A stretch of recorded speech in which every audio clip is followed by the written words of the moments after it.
ಇವತ್ತು ಸಿಎಂ ಸಿದ್ದರಾಮಯ್ಯ ನೇತೃತ್ವದಲ್ಲಿ ಸಂಜೆ 6 ಗಂಟೆಗೆ ವಿಧಾನಸೌಧದ ಒಂದು ಕ್ಯಾಬಿನೆಟ್ ಹಾಲ್ ಅಲ್ಲಿ ಮಹತ್ವದ ರಾಜ್ಯ ಸಚಿವ ಸಂಪುಟ ಸಭೆ ನಡೆಯುತ್ತೆ. ಈ ಒಂದು ಸಚಿವ ಸಂಪುಟ ಸಭೆಯಲ್ಲಿ ಇಷ್ಟು ವಿಚಾರಗಳ ಬಗ್ಗೆ ಮಹತ್ವದ ತೀರ್ಮಾನವನ್ನ ಕೈಗೊಳ್ಳಲಾಗುತ್ತೆ. ಯಾವ ವಿಚಾರಗಳ ಬಗ್ಗೆ ಚರ್ಚೆ ನಡೀಬಹುದು ಅನ್ನೋದನ್ನ ನೋಡ್ತಾ ಹೋಗೋಣ.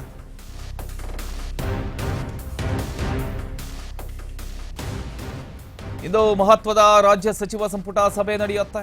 ಸಿಎಂ ಸಿದ್ದರಾಮಯ್ಯ ನೇತೃತ್ವದಲ್ಲಿ ಈ ಒಂದು ಕ್ಯಾಬಿನೆಟ್ ನಡೆಯುತ್ತೆ.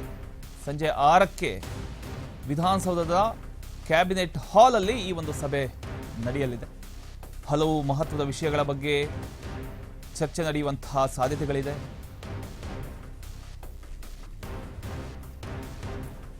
ಇ ವಾಚರ್ ವ್ಯವಸ್ಥೆ ಜಾರಿಗೆ ತರೋದಕ್ಕೆ ಒಪ್ಪಿಗೆ ನೀಡತಕ್ಕಂತಹ ಸಾಧ್ಯತೆ ಕೂಡ ಇದೆ.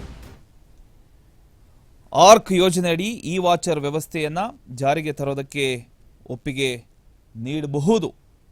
ಕರ್ನಾಟಕ ಪೊಲೀಸ್ ಕಾಯ್ದೆಗೆ ತಿದ್ದುಪಡಿ ತರುವಂತಹ ಸಾಧ್ಯತೆ ಇದೆ.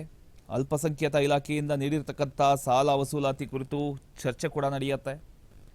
ಒಟ್ಟಿನಲ್ಲಿ ಹಲವು ಮಹತ್ವದ ವಿಷಯಗಳ ಬಗ್ಗೆ ಇವತ್ತು ಈ ಒಂದು ಕ್ಯಾಬಿನೆಟ್ ಹಾಲಲ್ಲಿ ನಡೀತಕ್ಕಂಥ ಒಂದು ಸಭೆ ಏನಿದೆ, ಈ ಸಭೆಯಲ್ಲಿ ತೀರ್ಮಾನ ಕೈಗೊಳ್ಳತಕ್ಕಂತಹ ಸಾಧ್ಯತೆಗಳಿದೆ.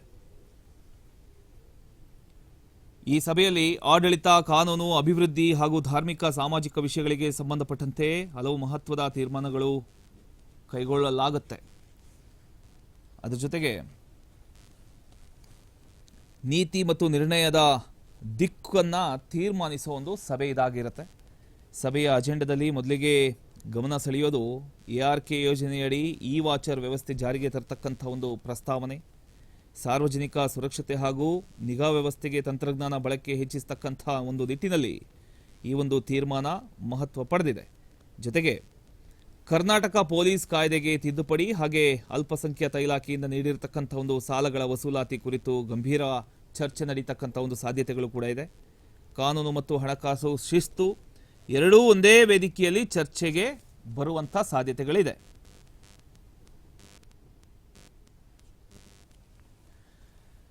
ಇದರ ಬಗ್ಗೆ ಇನ್ನಷ್ಟು ಡೀಟೇಲ್ಸ್ ನೀಡೋದಕ್ಕೆ ರಿಪೋರ್ಟರ್ ವಿನೋದ್ ನಮ್ಮೊಂದಿಗೆ ದೂರವಾಣಿ ಸಂಪರ್ಕದಲ್ಲಿ ಜಾಯಿನ್ ಆಗಿದ್ದಾರೆ. ವಿನೋದ್, ಇವತ್ತು ಮಹತ್ವದ ರಾಜ್ಯ ಸಚಿವ ಸಂಪುಟ ನಡೆಯುತ್ತೆ ವಿಧಾನಸೌಧದ ಒಂದು ಕ್ಯಾಬಿನೆಟ್ ಹಾಲ್ ಅಲ್ಲಿ. ಯಾವ ವಿಚಾರಗಳ ಬಗ್ಗೆ ತೀರ್ಮಾನ ಕೈಗೊಳ್ಳಲಾಗುತ್ತೆ, ಏನ್ ಆಗಬಹುದು ಇವತ್ತು ಸಂಜೆ 6 ಗಂಟೆಗೆ ಅಂತ?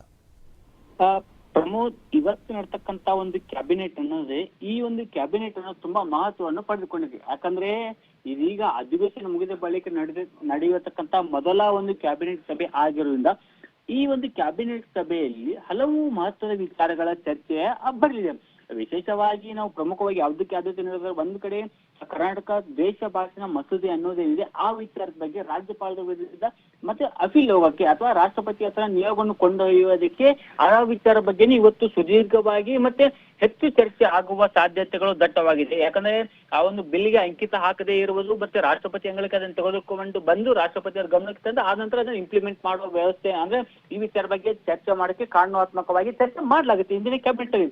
ಇನ್ನು ಮತ್ತೊಂದು ಕಡೆ ಆದ್ರೆ ಈ ಒಂದು ಕಿರು ಸಾಲ ಯೋಜನೆ, ಮೈಕ್ರೋ ಫೈನಾನ್ಸ್ ಗಳ ಹಾವಳಿಯಿಂದ ಸತ್ತಿರ್ತಕ್ಕಂಥವರಿಗೆ ಅವರ ಆ ಒಂದು ಕುಟುಂಬಕ್ಕೆ ಇನ್ನು ಮುಂದೆ ಈಗಾಗಲೇ 2025ರಲ್ಲಿ ಕಿರು ಬಂದ ಸಾಲ ಪ್ರತಿಬಂಧಕ ವಿಧೇಯನ್ನ 2025ರಲ್ಲಿ ಮಂಡನೆ ಮಾಡಲಾಗಿತ್ತು. ಸೊ ಹಾಗಾಗಿ ಆ ಒಂದು ಯಾರು ಕುಟುಂಬಸ್ಥರು ಸಾವನ್ನಪ್ಪಿದ್ದಾರೆ ಮೈಕ್ರೋ ಸಂಸ್ಥೆ ಅಂದ್ರೆ ಒಂದು ಮೈಕ್ರೋ ಫೈನಾನ್ಸ್ ಗಳಿಂದ ಆ ಒಂದು ಕುಟುಂಬಕ್ಕೆ 5 ಲಕ್ಷ ಪರಿಹಾರ ನೀಡುವ ಬಗ್ಗೆ ಇವತ್ತಿನ ಆ ಒಂದು ಕ್ಯಾಬಿನೆಟ್ ಅಲ್ಲಿ ಚರ್ಚೆ ಆಗಿದೆ. ಮತ್ತೊಂದು ಕಡೆ ಈಗಾಗಲೇ ಅಲ್ಪಸಂಖ್ಯಾತ ಇಲಾಖೆ ನೀಡತಕ್ಕಂತ ಒಂದು ಸಾಲ ವಸೂಲಾತಿ ಬಗ್ಗೆನೂ ಇಂದಿನ ಸಭೆಯಲ್ಲಿ ಬಹುಮುಖ್ಯವಾಗಿ ಚರ್ಚೆ ಆಗುತ್ತೆ. ಯಾಕಂದ್ರೆ ಅಲ್ಪಸಂಖ್ಯಾತ ವಿಚಾರ ಅಂತ ಬಂದಾಗ ನಾವು ಪ್ರಮುಖವಾಗಿ ನಮಗೆ ವಿಚಾರ ಥಾಟ್ ಆಗೋದೇ ಒಂದು ಜಮೀರ್ ಅಹಮದ್ ಆಗಿರಲಿ, ನಜೀರ್ ಅಹಮದ್ ಆಗಿರಲಿ ಮತ್ತೆ ಇನ್ನು ಹಲವು ಒಂದು ಮುಸ್ಲಿಂ ನಾಯಕರುಗಳು. ಸೊ ಹಾಗಾಗಿ ಈ ವಿಚಾರ ಬಗ್ಗೆನೂ ಇಂದಿನ ಕ್ಯಾಬಿನೆಟ್ ಸಭೆಯಲ್ಲಿ ಸುದೀರ್ಘವಾಗಿ ಚರ್ಚೆ ಆಗಲಿ.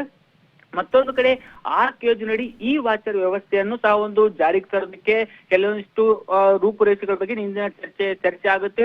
ಯಾಕಂದ್ರೆ ಇಲ್ಲಿ ಪ್ರಮುಖವಾಗಿ ಇನ್ನೊಂದು ವಿಚಾರ ಪ್ರಸ್ತಾಪ ಆಗ್ತಕ್ಕಂಥದ್ದು ಕಾಂಗ್ರೆಸ್ ಕಚೇರಿಗೆ. ಅಂದ್ರೆ ಈಗಾಗಲೇ ನಗರ ಹೊನ್ನಾವರದಲ್ಲಿ ಒಂದು ಕಾಂಗ್ರೆಸ್ ಕಚೇರಿ ಜಾಗಕ್ಕೆ ಒಂದು 20 ಗುಂಟೆ ಜಮೀನು ನೀಡುವ ಸಾಧ್ಯತೆಗಳು ಇದೆ. ಯಾಕಂದ್ರೆ ಪ್ರತಿ ಒಂದು ಕ್ಯಾಬಿನೆಟ್ ಮೀಟಿಂಗ್ ನಲ್ಲಿ ಕಾಂಗ್ರೆಸ್ ಕಚೇರಿ ಅಂದ್ರೆ ಈಗಾಗಲೇ ರಾಜ್ಯ ಸರ್ಕಾರದ 100 ಕಾಂಗ್ರೆಸ್ ಕಚೇರಿ ಸ್ಥಾಪನೆ ಮಾಡುವ ಉದ್ದೇಶ ಇದೆ. ಆ ಒಂದು ಉದ್ದೇಶದ ಅನ್ವಯ ಹೊನ್ನಾವರದಲ್ಲಿ ಒಂದು ಪಕ್ಷದ ಕಚೇರಿ ಸ್ಥಾಪನೆ ಮಾಡಕ್ಕೆ 20 ಗುಂಟೆ ಜಮೀನನ್ನ ನೀಡಲಿಕ್ಕೆ ಈಗಾಗಲೇ ಇವತ್ತಿನ ಕ್ಯಾಬಿನೆಟ್ ಅಲ್ಲಿ ಚರ್ಚೆ ಆಗುತ್ತೆ. ಇನ್ನು ಮತ್ತೊಂದು ಕಡೆ ಪಂಚಾಯತ್ ರಾಜ್ ತಿದ್ದುಪಡಿಗೆ ಅಂದ್ರೆ ಕೇಂದ್ರದ ಕೆಲವೊಂದಿಷ್ಟು ಯೋಜನೆಗಳು ಏನ್ ಬರ್ತವೆ RDPR ಡಿಪಾರ್ಟ್ಮೆಂಟ್ ಸಂಬಂಧಪಟ್ಟಾಗೆ ಅಲ್ಲಿ ಕೆಲವೊಂದಿಷ್ಟು ತಿದ್ದುಪಡಿಗಳು ಮಾಡಿ ತದನಂತರ ಅಲ್ಲಿ ಏನು ರಾಜ್ಯ ಸರ್ಕಾರ ಆ ಒಂದು ತಿದ್ದುಪಡಿ ಮಾಡಿ ಜನರಿಗೆ ಅನುಕೂಲ ಆಗುವಂತೆ ಮತ್ತೆ ದೇಶಕ್ಕೆ ಅಂದ್ರೆ ರಾಜ್ಯಕ್ಕೆ ಅನುಕೂಲ ಆಗುವಂತೆ ಮಾಡ್ಲಾಗುತ್ತೆ.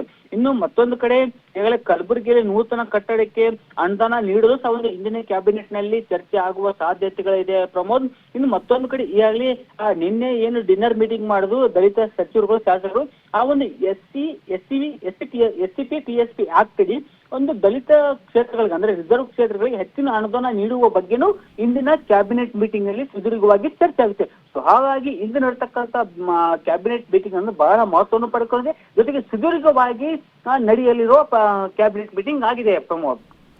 ಥ್ಯಾಂಕ್ ಯು ನಿಮ್ಮೆಲ್ಲ ಮಾಹಿತಿಗಾಗಿ ವಿನೋದ್.